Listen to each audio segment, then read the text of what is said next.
the FBI is not under control. The only way to solve this, and we're set up beautifully to do it, but the way to handle this now is for us to have Walters call Pat Gray and just say, stay the hell out of this.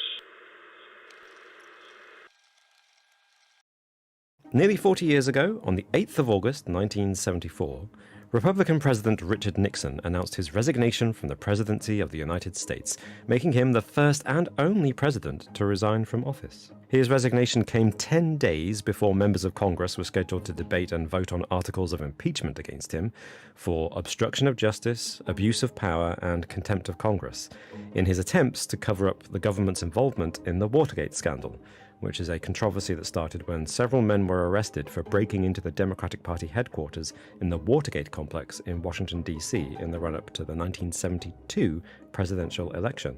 Those burglars were attempting to repair illegal wiretaps that they had installed earlier that year, and investigations revealed that the burglars were being funded by donations that were being illegally diverted from the campaign funds of the Committee to Re-elect the President, which, hilariously, is known as CREEP for short.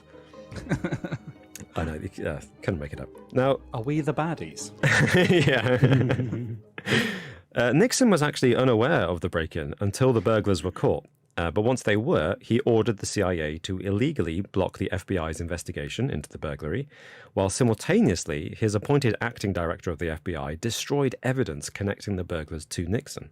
Nixon also publicly lied that his White House counselor had investigated the break-in when he actually hadn't. How do we know all this? Well, conversations in the Oval Office of the White House have been secretly recorded on hidden tapes since at least FDR's presidency in 1940. But Nixon probably recorded more than any of his predecessors. And as part of the investigation into the Watergate scandal, the special prosecutor, Archibald Cox, requested the Oval Office tapes, but Nixon refused. And when Cox persisted, Nixon fired him, prompting a series of protest resignations in the Justice Department that became known as the Saturday Night Massacre on October the 20th, 1973.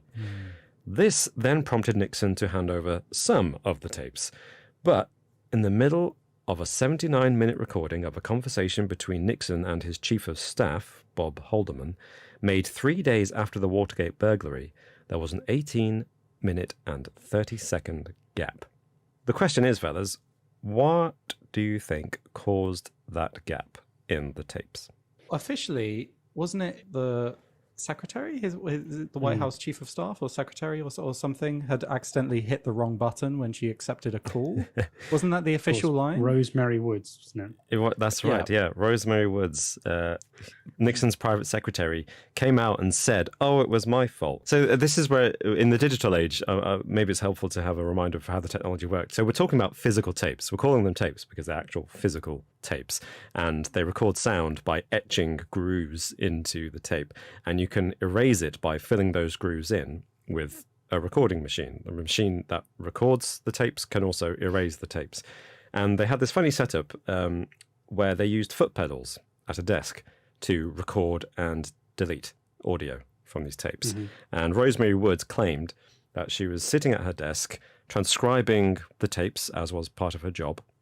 And then once she transcribed them, she would delete them and then they'd reuse the tapes. But she claims that she had a phone call midway through transcribing this particular tape, and accidentally she put her foot on the delete pedal, and then she answered the phone, and when she got back to her desk, she realized she'd been deleting instead of whatever it was all this time, and oh no, she deleted several minutes worth of footage. Now, this excuse became known as the Rosemary stretch, because I don't know if you fellas can see this. Oh, she is flexible. She is a flexible old woman. Initially, I was thinking that the phone could have been long enough to reach back, but then from that second angle, it looked a little bit sketchy, didn't it? Yeah. The Rosemary stretch. Yeah. No, she's the scapegoat of scapegoats, isn't she? Blame it on the secretary. Yeah. Yeah. Oh, she wasn't fired, though, I take it. No, she wasn't. She was very loyal to Nixon. But it probably should be noted in her defense, and slightly bizarrely, although she insisted that she was responsible for deleting it, when asked how much of the tape she deleted, she said 4 or 5 minutes, not 18 and a half. These things, though, don't you? Yeah. Yeah, you try and minimize how how much you Damage. messed up Probably at your just a few job. minutes, maybe. Probably just, it couldn't have been more than 4 or 5. Yeah, 4 or 5 minutes, yeah. No, I don't think that's likely. And in fact, a special panel was set up later in the 1970s under federal judge John Sirica, and they examined the tape and they concluded that the erasures were made in at least 5 separate segments. Oh, right. So it was Yeah. a few minutes at a time and a few minutes more and a few minutes more, which, is a bit... It doesn't suspicious. quite add up, does it? That's not quite right. Rosemary, come on. Yeah. So, I mean, talking of the tapes themselves, do you guys think that this 18 and a half minutes basically showed that Nixon knew what was going on with the burglary at Watergate? Well, here's the thing. Many people, especially our American listeners, will probably have heard of the smoking gun tape, which is in July 1974, about a month before he resigned, the Supreme Court ordered Nixon to release all of the tapes, whereas before he'd refused to release them all.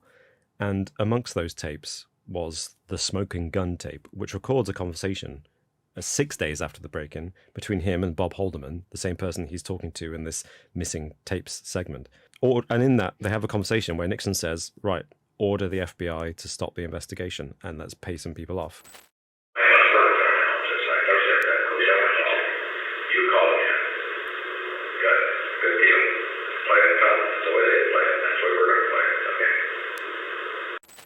And that's the one that prompted his resignation the next day, pretty much. So my question is, what on earth did they think was so bad that they deleted it on that tape? Since they later released the one that is the smoking gun tape, where he explicitly says, "Yeah, let's do it." I mean, he was known for having a bit of a temper, wasn't he? Yeah. And maybe it was just something that made him look like a dickhead and would be bad for public. It was like a PR disaster of him like shouting and ranting and swearing. And it was like, if this gets released and some of these get made into memes and sound bites and played all over Facebook and the Twitters, then I'll be screwed in this new digital world. I think it's what's in Area 51, and you can't convince me otherwise. That's true. I think in the end, they only turned over about 60 hours of audio tapes, which is a drop in the ocean of the things that were said in the Oval Office in the 6 years that Nixon was in there. Mm-hmm. So maybe that was that one bit of that conversation that pertained to Watergate was not about Watergate, but something else completely top secret. And actually, it's quite an innocent thing to delete. Yeah, it could be classified. You can't even say that it was classified because it's too classified. So top to say. secret. Yes, so top secret. Because otherwise people would be more secret. intrigued. Exactly. Exactly. Well, that's an interesting theory, actually. I quite like that thought one. that before. That's a really good one. They would rather people think that it was something, awful that Richard Nixon had said, as opposed to it's something so classified we can't even announce that it's classified. Yeah. Though you think that if that was the case, someone would tell the FBI, like, leave it, mate. Like, don't ask them to hand over all the footage. Just that's a good point. Yeah. Well, do you want to know what Nixon thought of it?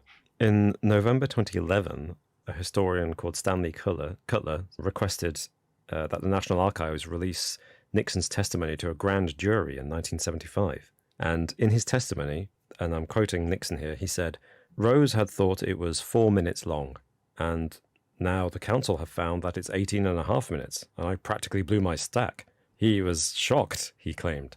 He said it was just an accident and Rosemary was responsible. And he reminded them several times that he'd never heard that conversation.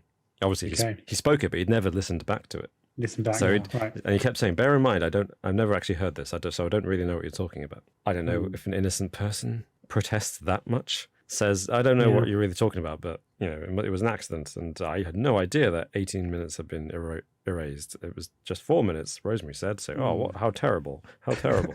That sounds like a guilty person trying to cover their own tracks. And in fact, Chief of Staff Bob Haldeman resigned, and Alexander Haig replaced him just before Nixon resigned himself. And according to Haig, Nixon was spectacularly inept at handling mechanical devices. And Haig suggested that maybe Nixon did it himself accidentally.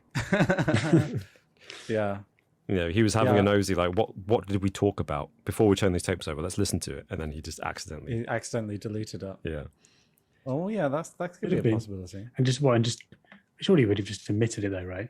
I wanted to have a quick list. Because Because the him listening in before they Listening in, submit yeah, it is falls the on bad it. thing there. Yeah, exactly. It's true. It's true. Um, Yeah. That would be the ultimate kind of irony of Watergate. Like, I guess if the actual 18.5-minute discussion was just something totally innocent, actually made him seem like a really nice guy, but he accidentally deleted it because he was so inept at technology, and that's what got him. So a former CIA interrogator called Phil Houston and a historian called James Robinault actually think it wasn't Nixon, but it was possibly Alexander Haig, the fellow who said maybe Nixon was so stupid he did it accidentally. They say perhaps it was him who did it. Ooh, okay, double bluff. Yeah. I like it. I like the theory. Yeah. And he did it out of a profound, obsessive sense of duty, essentially, to the president. Because he'd just come onto the job. Haldeman had just resigned. Right. He's brand new. They're asking for the tapes. And he's like, oh, crap, I'm the chief of staff. I've got to protect my president. I'll listen to the tapes and delete this thing. That's their suggestion. But maybe we'll never know who deleted them, although I think we can make a pretty good guess. Do we think we know what was said? We've discussed what might have been said and therefore why they might have deleted them. But there's a historian called Phil Mellinger who had the bright idea of looking at the notes that Bob Haldeman made. Because he used to make copious notes of all the conversations he had in every meeting, but particularly with Nixon. And he noticed that Haldeman, known for making very detailed notes of his meetings, for this particular meeting, pertaining to the recording that has the missing 18 minutes, he only had 2 pages of notes. The pages were numbered as well, 1 in the top corner and 2 in the top corner. But the 1 and the 2, the 2, seemed to be in a different pen to the pencil or whatever that was used for the rest. So there were more pages, basically. There were more pages. There were more pages. So the number 18 was crossed out. Or page 2 was written, the other one was ripped up, and then a new page 2 of what was discussed was written at a later date. So he wants to carry out a forensic test on them, which is known as electrostatic detection analysis, which is basically taking photographs, I'm really oversimplifying it here, of documents. And in the same way that if someone writes on a notepad and they take the top page away, if you do a kind of pencil rubbing on the page underneath, it can reveal the indentation of the writing. Do a Nicolas Cage in National Treasure. Exactly. He wants to do a high-tech version of that because Haldeman used a ballpoint pen during that meeting, so there should be some indentations. It's been nearly 10 years since he'd been trying to get that off the ground, that project going, but... it feels like that the ship may have sailed. Yeah, possibly. Possibly. In the year 2000, the National Archives did try to get audio experts to suggest ways in which they might be able to extract audio from the tapes, if it wasn't wiped properly. But the problem is it's analog technology, unlike digital, which stays forever somewhere on somebody's hard drive, deep in the network and the ether and the cloud. When there's analog stuff, when it's deleted, it's deleted. I wonder, is the taping in the White House, is that still a thing today? Is that going on all the time, or did this end after Nixon, or presumably not, because it seemed Nixon proved its importance, right? Yeah, I think I haven't looked it up actually. Should have in preparation for this, but I do believe that subsequent presidents reduced their use of taping. Yeah, I bet they did. But I'm pretty sure it's still there as a kind of matter of national importance and security kind of thing. Because Nixon was big on it, wasn't it? It was like it is a personal decision. Yeah, from the president's office if they decide to record. It is. So yeah. Ultimately, it's his own doing got him entrapped. Yeah, it's funny how often that happens, isn't it? Yeah. It's always the cover up that gets you. It's a shame we'll never know what was on that tapes, but I think we can make an educated guess. I do like your idea though, that it was something so top secret and unrelated to Watergate. That we're all distracted by the colourful balloon in front of us when actually there's a big crocodile right behind us.